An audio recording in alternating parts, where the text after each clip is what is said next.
So, do you know where your family is from before they went to Syria? Yep, it's pretty old actually. We're an old family. We're from Van, but they moved to Kesap in 1790, something like that. Yeah. So we were rooted in Kesap. So when your family was in Van, do you know? I don't know anything about that part because it's recently discovered that we're from Van. Oh, how did you discover it? My grandfather's uncle wrote a book about the family tree. Okay. Okay. And when did he write that book? Got published in the winter. This winter. And Okay. so what's his name? What's the book called? His name is Joseph Garjikian. The book is the Garjikian family. Okay. Do you know why he published it only recently? It's not for for everyone. It's not for sale. It's only for the family, So we know. And so what do you know about anything you know about your family in Van? No, it's not written. We only know that we come from Van, and the story begins in Kesef. Okay. So do you know how you got from Van to Kesef? No, I don't know that. But because it's before the genocide, long ago. Okay, like so 1790. So they came to Kesef before the genocide. And so tell me about when the story begins in Kesef, what you know. So the story begins with Abraham Garjikian. Oh, I know now. We have two branches in our family actually. The Ghazarian part now, it's not family anymore. Basically, we're a lone branch. So we were traders in Kesap.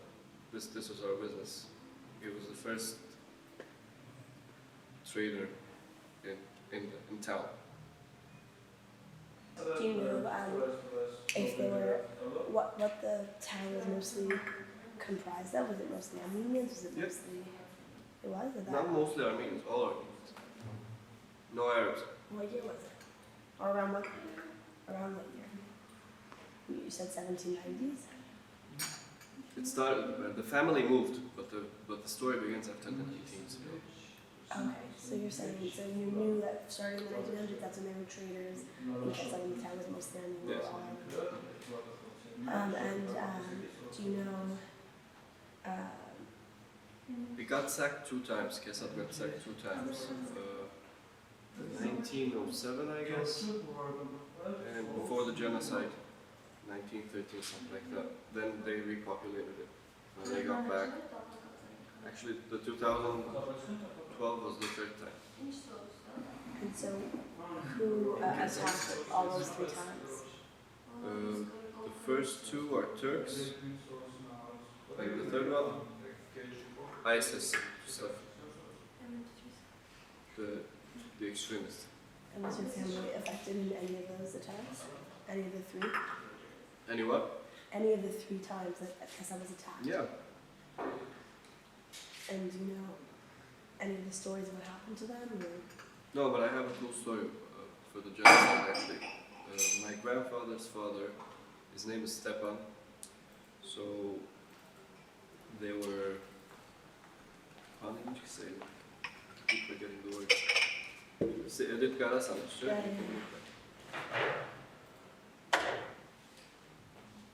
Just a second. Let me retell the story to myself. Okay.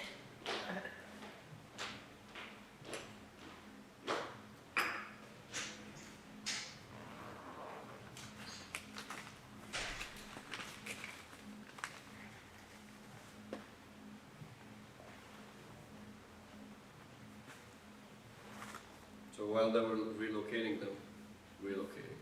taking them out of their homes and stuff, my grandfather's father got lost.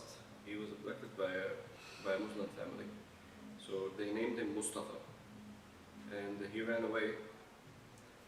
He found his parents back in Aleppo. Then he lost them again. Then they relocated to Raqqa. And he found them over there, and they got back to Kesef. But the story says that he walked naked for miles. until they found them.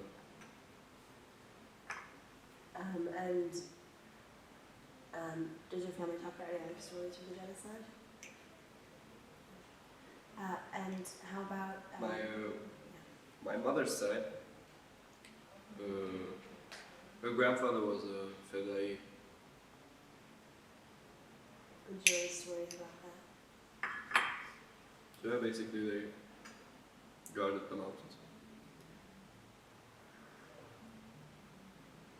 He was the one keeping the guns and stuff in his warehouses. They were from a wealthy family, Garjikian. And did you survive? Yeah. Do you know where he was fighting, or in which part of? Oh, in Gesa. Yeah. Okay. And did you hear any stories from your mom about anything that he would tell her? No, not my mom. This is a story I heard from like a far relative, but he never talks. He never spoke about it. He knew all the stories. My grandfather even asked him. Not my mother's grandfather even asked him. So yeah, mother's. Just a second. My grandmother's cousin. They were cousins. I really suck at this. No, you're doing great. It's fine. These are hard lineages to remember.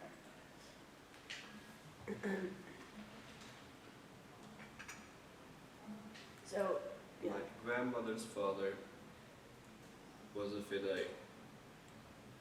My grandmother's cousin asked for the stories all the time, but he never told them.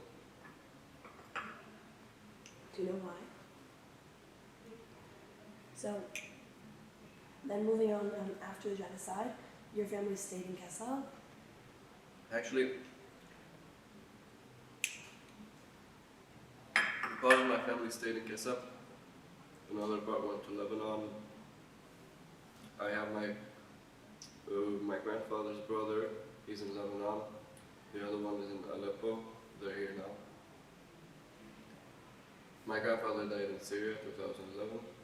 2012.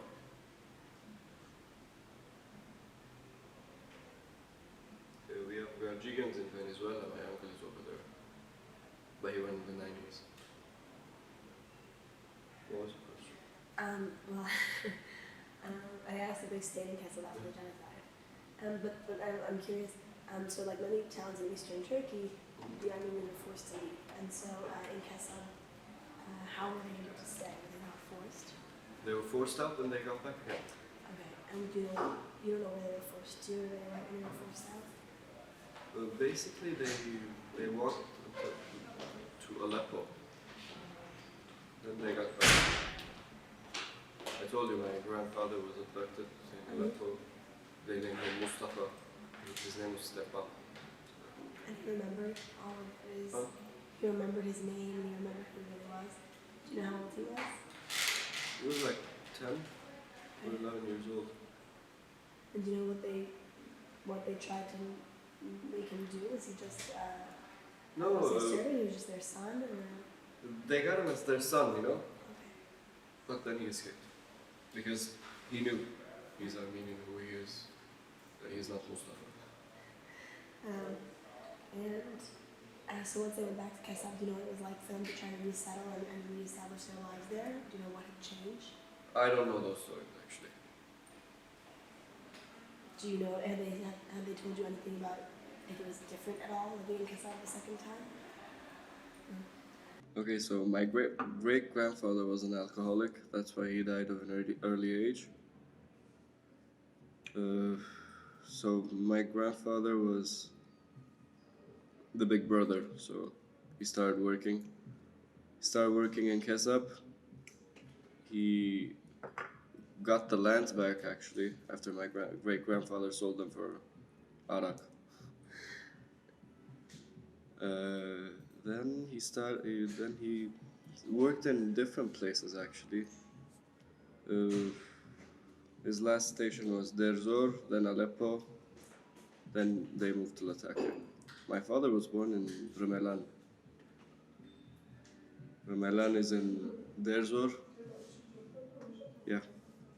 He met He met an Armenian woman over there from a family that lives there. He fell in love. He married her. Then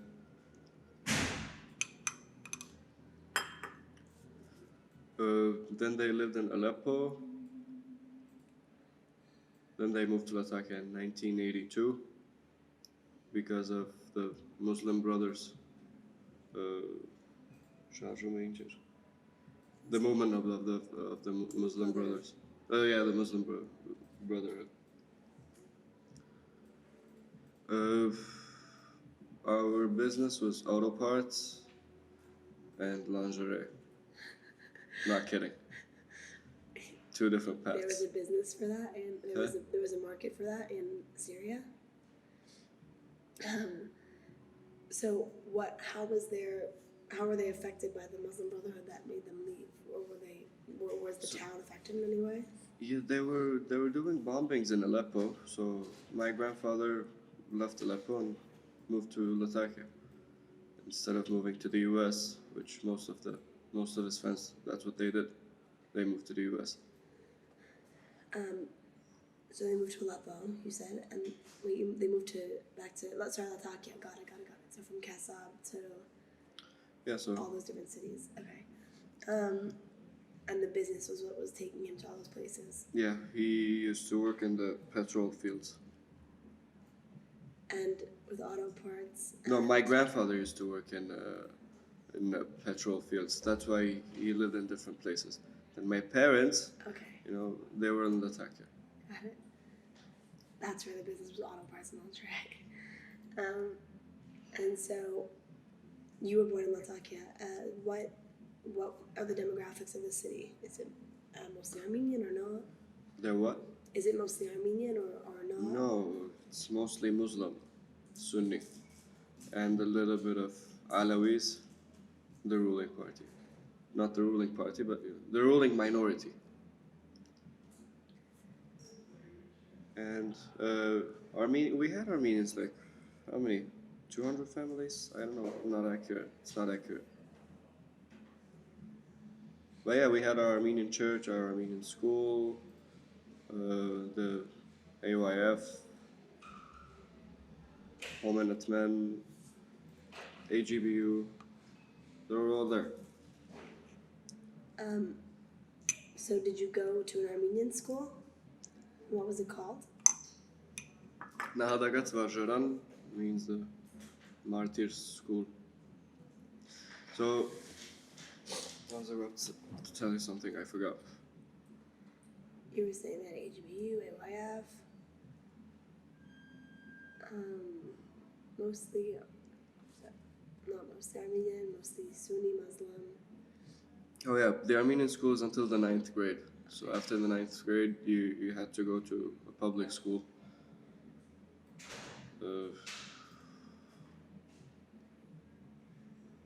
Which is mostly Muslims. So you have to learn how to live with them. You gotta get out of the circle that you made for yourself for the past 16 years. The Armenian bubble. So tell me a little bit about your life in the Armenian bubble. So you spoke Armenian in the home, and what else? How did you learn what it was to be Armenian throughout those first 16 years? Well, when you go to Armenian schools, and when you were born at Tashnak, in a Tashnak family, you know how it goes. You gotta speak Armenian, no Arabic words allowed in the house. You gotta go to the meetings every week. You're not allowed to skip them. Yeah, my father was in the party as well. That's why, In school, what was school like? You had Armenian class? Yeah, it was forbidden actually in the Syrian constitution if you teach a language other than Arabic or the ones that are decided. But on a religious base, the Armenians, had the chance to teach the Armenian language. Yeah, that's it. So what classes did you have? You had the typical like history, math, Yeah, etc. But those were taught in Arabic. Mm-hmm. And then you had Armenian history, or no? The Armenian language, they basically teach you everything. The Armenian history, you learn it in AYF, the scouts, and stuff. But like the language, you keep it for school. Did you ever meet with any of the Armenians from other parts of Syria? Yeah, of course. We went camping together. Through which group? Dashnak Tutun and Homenetmen. And what were those events like? Where would you go camping? Actually, the camps were in Kesab. They did it this year, actually. They restarted the whole thing. Yeah. Oh, what was that like? I mean, you didn't go, but did you hear about it? Yeah. It was awesome. That's what my friends told me. So. Every year we waited for the time to go camping together. And Armenians from all around Syria, like Derzor, Damascus, Aleppo, Latakia, Kesab, all in one place, like 400 people. Did you notice any difference between the Armenians from different parts of Syria? Of course. Like what? Wherever you live, basically, you pick up their habits. Armenians from Damascus, they knew how to do sales. Armenians from Aleppo, I don't know. They're mostly in the mechanics and stuff.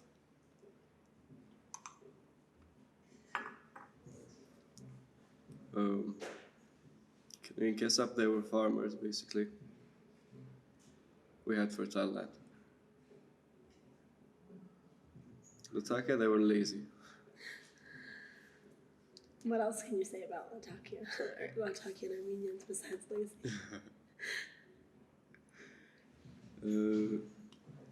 So there are no ancient, like old families in Latakia. I'm talking about the Armenians, because most of them came from other places because of their businesses. We had a small community, small cozy community, but it was fun. It was fun. What else? What else I can tell?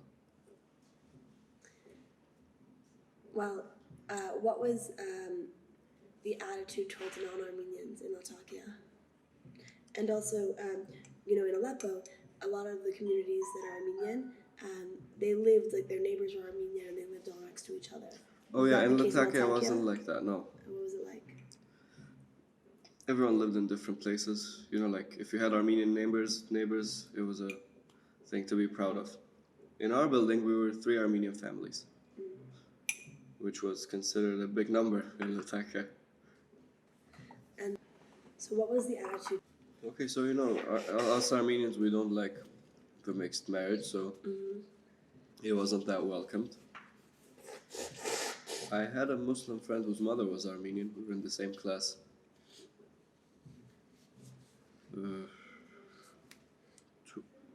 We put boundaries between us and them.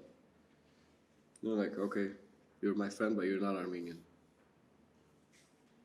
It's changing in the recent years, but back then when I was there, my group, my friends, we didn't let them in our groups, Like, okay, you're my friend here, but in school or in the university, let's just keep it that way. And what was their attitude towards you? Do you know? Nothing special, you're just another citizen. Of course, you're Christian, they laugh behind your back. Yeah. Was there a lot of religious tension in the city? No. After the war, it started, yeah. But it wasn't like the other cities. It's not like he's gonna behead me if he knew I'm Christian. I had Muslim friends, I had Christian friends, I had Armenian friends.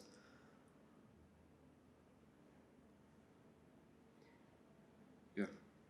And what was it like, so when you went to high school, once you had to leave your Armenian community, in terms of the school? So in the 10th grade, me and my best friend left to a Sunni school. The schools were divided by religion? Boys schools, girls schools. Oh, sorry, that's not what I meant to ask. I meant by like Sunni and In Shia. the Were regions, there you know, like different schools in from? the regions, because it was in a region where It was mostly Sunni. mostly Sunni. Yeah, Got it. most of the students were Sunnis. Okay. And what was your experience like in that school? They liked us the first year. Then, you know, we had funny names for them. My friend's name is Garo. They called us Garo Varo. You know. And how did you feel like you could make real friendships with them? No. Do you think they made any effort to make like real friendships with you? Yeah, but you know, we're from different universes. I mean, we live in the same country, but since we don't have the same mentality, you can't be friends with someone who doesn't have your mentality. What did you find was the biggest difference between the mentalities? They're not flexible. They're in their religion and stuff. You know, us Armenians, we like to drink and stuff. Kebab parties and everything, you know. Like you can't invite them, right? That's the simplest thing to say. And then how long did you stay in Syria before you left? Did you finish high school and then you were in university? Yeah, I did a year and a half in the university, Okay. English literature, then I moved here. Did you feel that anything between those relationships had changed during university? Were you able to build better relationships with non-Armenians in university? No. Nope. What before the war, did you always plan to stay in Latakia, or had you wanted to go No, I always wanted to get out. Where did you want to go? Armenia, that's the funny thing, you know? So the war basically was a reason for me to leave. Were you planning on leaving after university? You were going to study and then leave? Well, my plans were to leave after high school, Okay. but my father stood in my way. Then after 3 semesters in the university, I told him, it's my life now. You know, I want to make my own path. So please don't be an obstacle. And then you left because of that, because you just decided to leave? Oh. Wait, before we talk about that though, I was going to ask you, it seems like you always felt very Armenian, but did you ever feel also Syrian, or how did you identify? Like, did you say you were Syrian Armenian? How?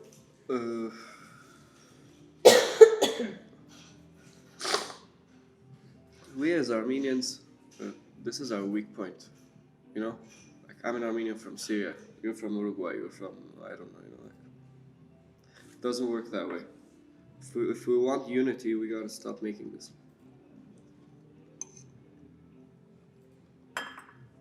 At some point, yeah, you know, when the war started, I'm like, yeah, Bashar al-Assad. You know, it's either Bashar or we'll burn the country and stuff.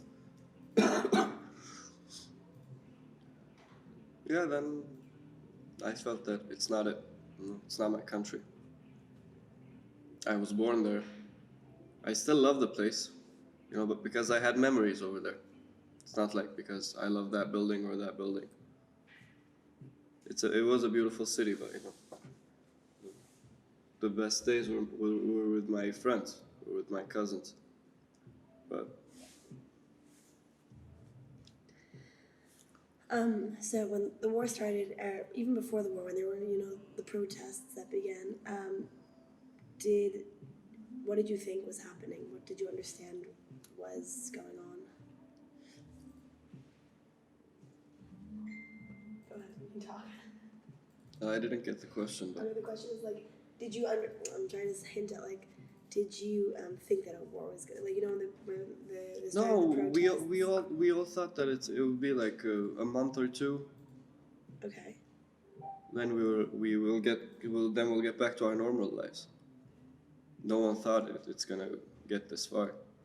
And did you, because you said English literature, but didn't you also do something with international relations? Over there, no. Oh, you did that here. Okay, well, with an interest in, international relations, did you notice any signs, like, leading up to the war that kind of could have indicated that there was tension in the country and that something might happen? Yeah, I mean, when they started bombing, it was obvious. Before that?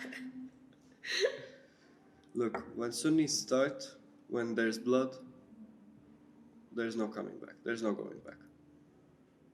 You know, if a single drop of blood is teared, then that's it. Because they say blood never turns to water. You know, and you know, there was this guy who got killed. Actually, I remember how it all started in Dara. They pulled this child's nails or something like that happened, and then the protests started over there, and the protests started from Dara. Then you know it led to other cities. Aleppo was last to join the fold. When did it hit Latakia and Latakia? Tartus are still safe. It hasn't hit Latakia yet? I mean, look, there were protests in Latakia, but then it stopped. Right now, when you go to Latakia, you'll never feel like the country is in war. You'll see, like, people guarding the streets and stuff. But, you know, no bombings, no nothing. So is the majority of the Armenian community still there in Latakia? No, they left. A lot of people left. I mean, I'm seeing the pictures right now, and I'm seeing new faces. Because other people came from other cities, like from Raqqa, Deir ez-Zor and stuff. Other Armenians or just other Syrians? No, other Armenians. Do you think in any way, and this is a larger question, maybe for all the different Armenian communities in Syria, but do you think that it's going to be more difficult now, or it is more difficult now to preserve what it means to be Armenian in Syria? Yeah, because you're getting the mixed stuff, you know, like you're living in a war-torn country. So you gotta decide which side are you on. You know, you can't be neutral for the rest of your life. We as Armenians were neutral. But we're not. The Armenians support the regime. Why? Why? Because they're giving them the guarantees to continue. You know, to preserve the Armenian culture. Before that, before Hafez al-Assad, Armenian rights were, yeah, how should I put it? You know the word. Degraded? Yeah. Armenian rights were... Armenians were not given as many rights. Like, how so? How are they discriminated against? Sorry? Discriminated against? Yeah. How were they discriminated against? We didn't have any seats in the parliament, I guess. You could have just gotten killed if you were Armenian. And then the government, the Assad regime, changed that. And I mean, maybe there's no way to know, but if the opposition were to be successful, do you think that would change the situation for Armenians? Of course. How would it, In a bad way. Right, what do you think would happen? Or what do you know would happen? Armenians will stop, will leave the country basically, no one will stay. You know? And I guess other organizations will open their doors, but it's really hard for the opposition to, you know, to rule the country, because they're terrorists, and terror cannot lead a country. Look what happened to Afghanistan.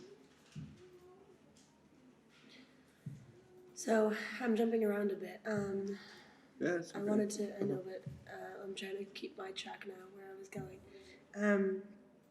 I wanted to ask you about when the war started. So you said it didn't really hit Latakia, but what were you seeing that was telling you the war was going on? You were watching it on the news, you were hearing about friends and family? Watching it from the news, like I told you, I went to a Sunni school. Okay. So everyone there was against the regime. Okay, and so how is The that? first year, no one was talking about it, you know, but they were talking in secret. Then when it became obvious, like I told you, firstly no one spoke about it. They kept it in their hearts.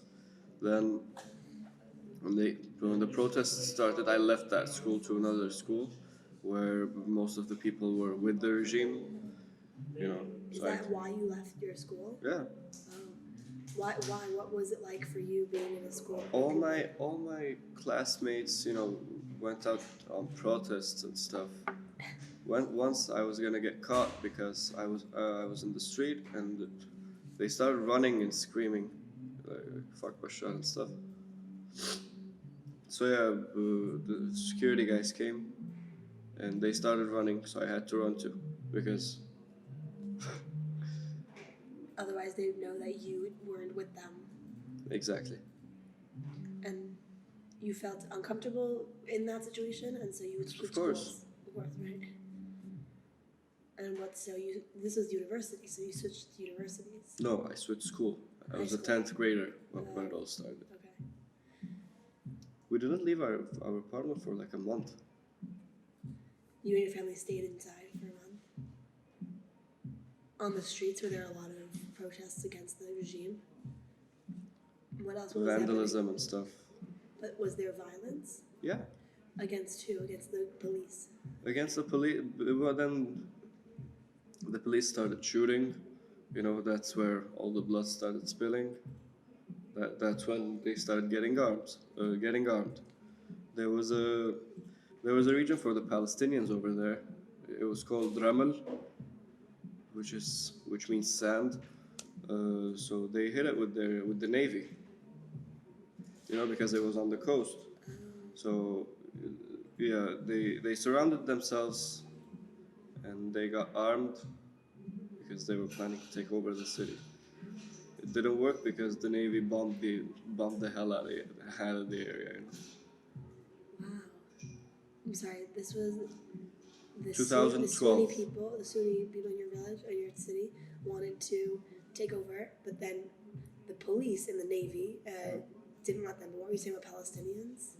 It was a region where all the Palestinians lived, like refugees from the Palestinian war. And what were they involved at all? Mainly they weren't. Then they start getting involved, yeah, because they're Sunni. They're helping their Sunni brothers in their jihad. Okay. And so when you switched schools, where did you go? Was it still close to your home? Yeah. And what was that school like? And was this a decision of your parents, or No, it was my joint- decision. It was your decision, but your parents were supportive of it. Yeah. So what was that school like? That school had many religions in it, like Christians, Sunnis, Alawis, everyone was there. So there was a little bit of tension as well, because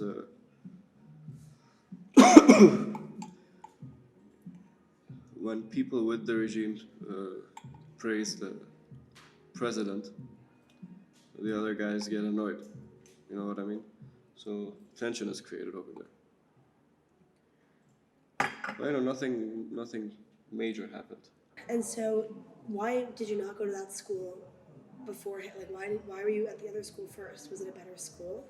Why did you initially always go to the second school? Me and my friend decided not to go with the Armenian gang to the other school. We tried to be cool and Do something different. yeah. Okay. And so once you're in this other school, it was you felt more comfortable. Yeah. And then, what about your everyday living life though? After school, you still went to all the agums and you still did all your activities. Of course. Nothing changed. Nothing in that changed aspect? on that side. No. And nobody was targeting Armenians. No. But did they know? Did the opposition know that Armenians typically supported the government, or did you Yeah. have to hide that? No, we didn't speak about it. Like when someone was speaking about politics, we just like, okay, have fun.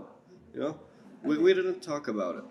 But a point came where it depends on who are you sitting with. When you're a group when you're with a group of supporters, you can't just be silent. But when you're with a group of opposition,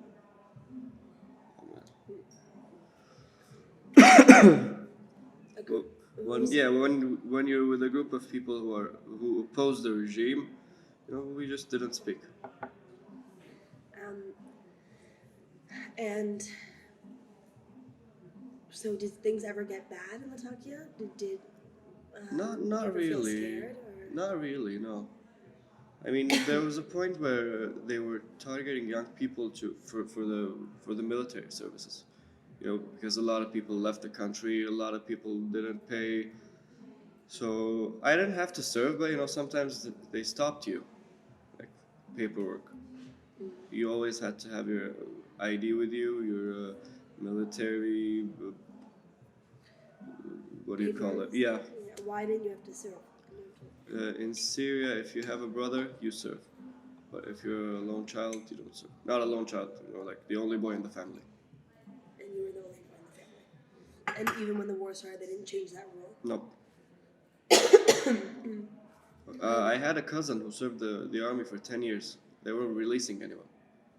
Yeah, he just got out. They were not releasing anyone, so he had to stay during the whole war. And then 10 years. And then is he still in the war in the army? No, they released him like a couple of months ago. Wow. Okay, so I don't know if I have any more questions about what it was like in Latakia, but you said. Okay, wait, delete that. Okay, so my next question about the war time in Latakia was if the Armenians were pretty much living safely and living almost normally. All the people were living or safely. everyone was living safely and normally. Did many people leave? No, not really. But the Armenians eventually left. All my friends basically are over here now. The people that I knew, that I knew from our community. And why did they leave? Better chances, because work opportunities were zero. It's the country is in war, so it's not developing. So it was going backwards and backwards and backwards. Was there ever a fear that the war was going to reach Latakia? It can hit you any second. This was the war in Syria because no one even suspected that there can be anything like that in Syria because we had a really strong security system over there. So, what prompted your decision to leave? I was always the patriotic guy. I want to go to Armenia and be there. Start over there.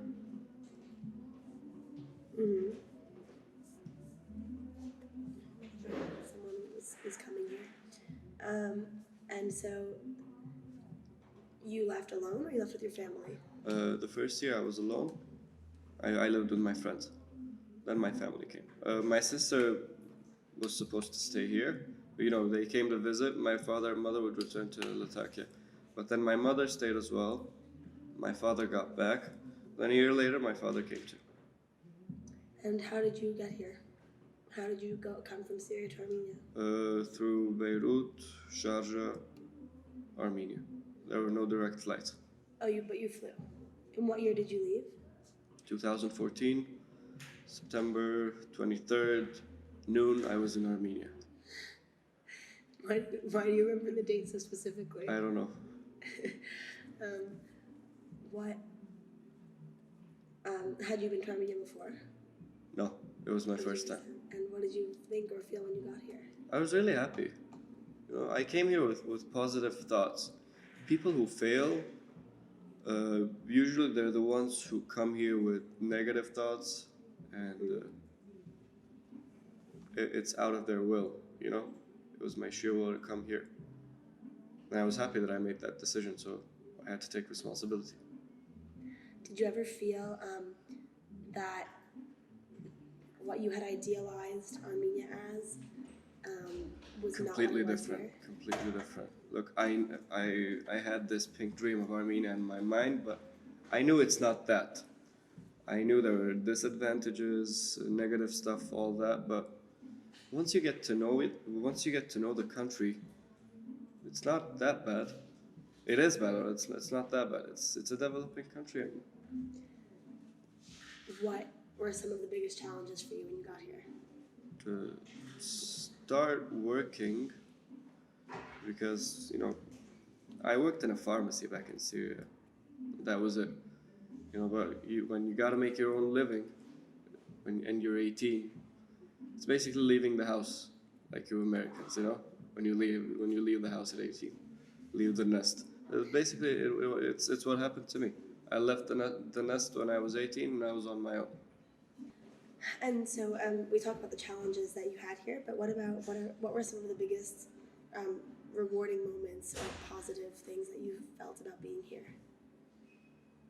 No, that's a question. Every moment is rewarding in Armenia.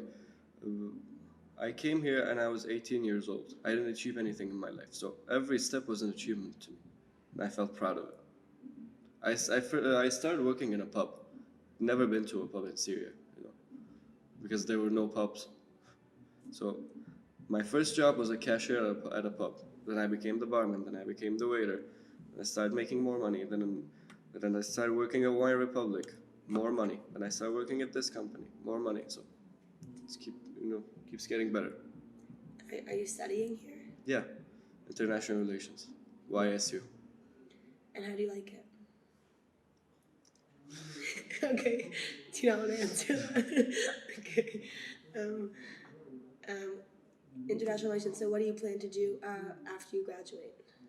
I don't know. Right now, I'm trying to focus on the job that I have right now. After graduation, believe me, I still don't know. But I don't want to continue with my degree. I don't want to get into politics. It's not me. How many more years do you have of university? My last year. This is my last year. Do you think you'd ever go back to Syria? For visiting, yeah. For living, no. Do you have many family members still in Syria? Yeah, I still have family members in Syria. I have cousins, a lot of cousins. Yeah. Mostly in Latakia or other places? No, they're mostly in Latakia. And more than half of the Armenian population from Syria is now not in Syria anymore. So what do you see as the future for the Armenian population in Syria? Armenian population in Syria. They're gonna leave sooner or later. I don't know why they're not leaving yet. Why are they holding on to the land? It's not theirs, and they can be much better in other places. So I still don't get the point. Do you think there's any value in preserving the communities in Syria? Of course not. I mean, in my opinion, we should. How should I put this? Everyone should come to Armenia. Communities will help. Is that your opinion about the whole diaspora? So you don't see a value in having Armenians in the U.S. or in Russia or in Europe? Like, do you see value in Armenians being spread out in the sense that they can help others who are non-Armenian learn about us? Eventually they will dissolve. Sorry, but this is the truth. Like first generation, okay, they keep the language. Second generation, no offense, I mean. It's okay. Second generation, maybe they keep the language. Third generation, they don't know how to read or write. They know how to speak. Fourth generation, they don't know how to speak too. No, I have a lot of cousins who don't speak Armenian as well. I mean, my cousin, he's younger. He's younger than me, and he only speaks Spanish. He's in Venezuela. What's the point in that? And what do you think is so important about preserving that Armenian identity? Why, if they want to, what is the negative about, in your opinion, of assimilating?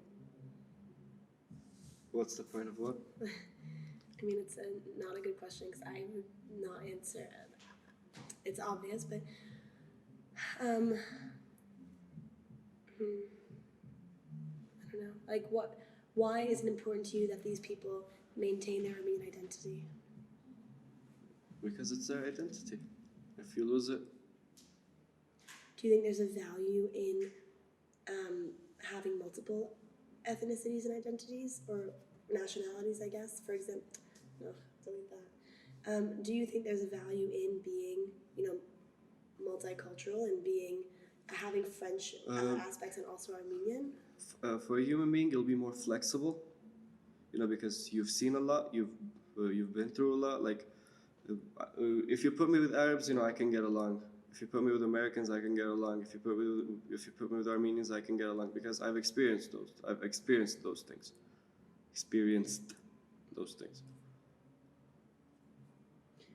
You'll be more flexible. That's it. Do you feel a difference in, you lived in a very diverse community in Syria, or at least in your experiences through school, you've seen a lot of diversity. Do you think at all that being here in Armenia, there's a lack of diversity that maybe would be beneficial to somebody growing up? I don't know. Can't compare. Have you felt that at all here? Define diversity. Define? That's a good point. There's many different types of diversity. There's intellectual diversity. There's, of course, religious and ethnic diversity. Let's skip this, huh? Yeah, perfect. Okay, I don't know. I don't really have many more questions. Do you have any questions? Really? Because I haven't heard it. Yeah. I guess I would ask you, do you think that the war in Syria will end soon? Nope. No way. So what do you think is going to happen? It's gonna stay like Lebanon. Basically, there's still a war. Or Iraq. Never ends. I'm sorry, I forgot to ask you. In the beginning, you spoke about Kassab, and how in 2012 there was another type of big attack there. Did you have any family there during that time? And were They okay? escaped. The guy wasn't my cousin. He was a family friend. Like Khanami, how do you say that in English? I don't know. In-laws? Yeah, in-laws.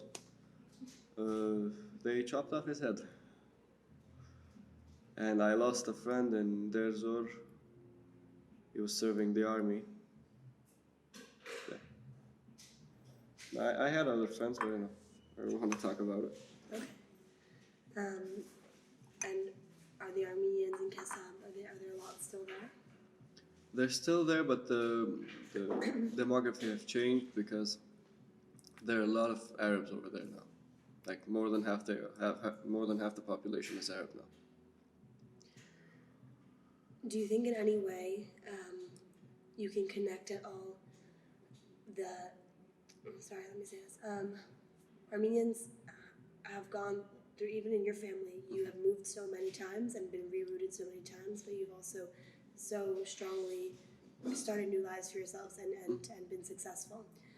Do you think that the skills that the Armenians have gained in that process of being moved so many times helped them at all in the situation in Syria?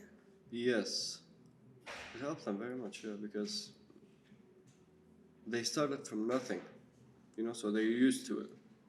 And like, okay, oh crap, I'll start again. In your family, or in anybody that you've spoken to, has anybody brought up the similarities between the genocide and this? No.